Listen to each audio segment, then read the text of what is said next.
I've drawn three graphs badly, but hopefully they're clear enough for you to be able to see that this first one here is a velocity time graph. So we've got we see we've got a negative velocity, constant velocity to start with, and then constant velocity here. So we're decelerating here, constant velocity, then we're accelerating, constant velocity of 0. What's that going to mean? Stationary. Yeah, and then accelerating again away there. Now, why we're looking at this one in particular is because we can use the area under the curve to determine both distance and displacement. Okay, so this is important, that the area under the curve can show us displacement and distance. And I've drawn up just an acceleration time curve as well to show you that the area under this curve can show us the change in velocity.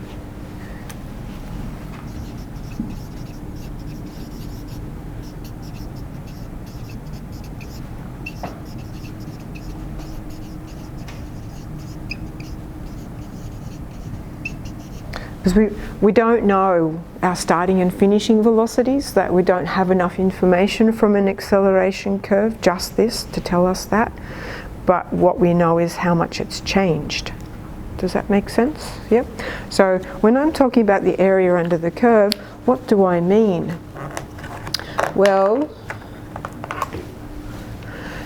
it's the area between the curve and the x-axis.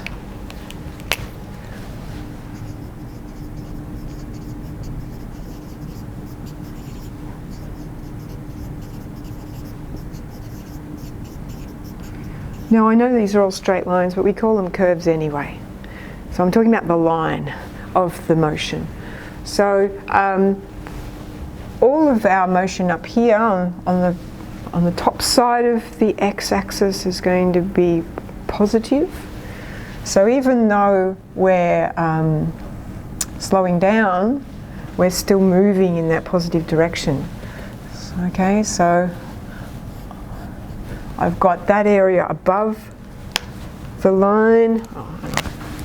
This area is above, the x-axis, and then this area is below the x-axis. Now, if I'm calculating displacement, I add together all of the positive values and I subtract the negative value. So that would mean for this first bit of motion, I've got a half times 4 times 2 to find the area of that triangle, because I've got up 4, across 2, and it's half because it's a triangle. Then for the next bit of motion, I've got a triangle that is it's a half times 2 times 1. Then I've got 2 times 2, this middle bit, and then plus a half times 2 times 1 for the next bit. And then this one over here is going to be the same as the first one, isn't it? It's going to be a half, black, half times 4 times 2. So if we're calculating the distance, I'm going to add them all together. And I would end up with, what's that going to be, 4 plus 2 plus 4 is 10 meters. And then for displacement,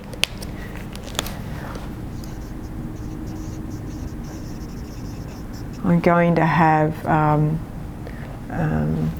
4 minus 2 plus 4 is 8 meters. Just check that I actually calculated that correctly, or did I miss a bit? Because this one here, that's going to be 4 and this is 4. I just did those together.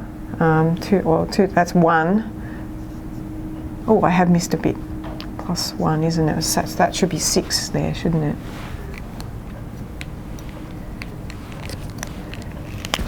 It's 14.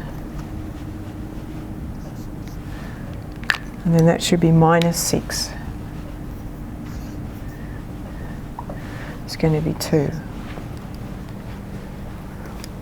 Okay, so we're using the area under the velocity time curve to find distance or displacement.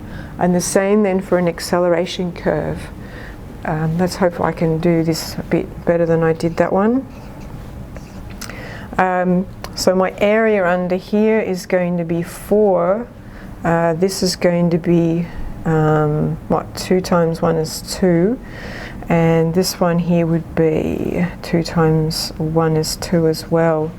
So I've got my speed is going to be 8 meters a second because I add them all together. But that's the change in speed.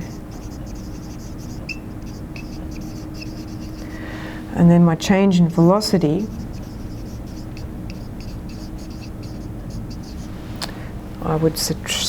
it's going to be 4 minus 2 plus 2 is going to be 4 meters a second. Is that seeming okay? Yep. And then the last thing I have up here is when you're asked to find the instantaneous value here. So we want to find the instantaneous velocity.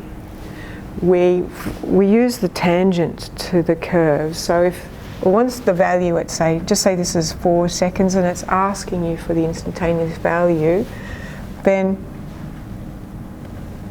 we go from that point on our x-axis up to the curve, and we want to find the tangent, which means that it's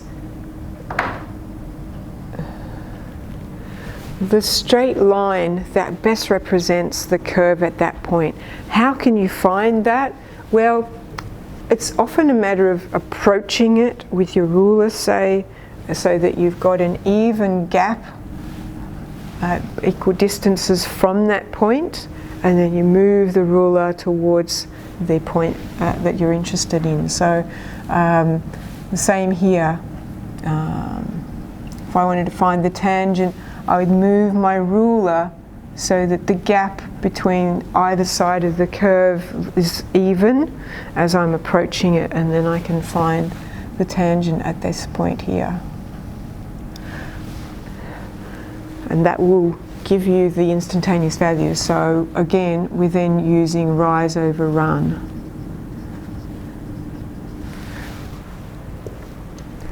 Okay.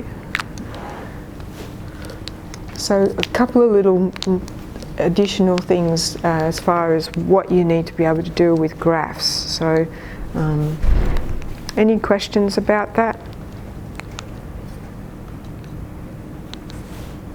No?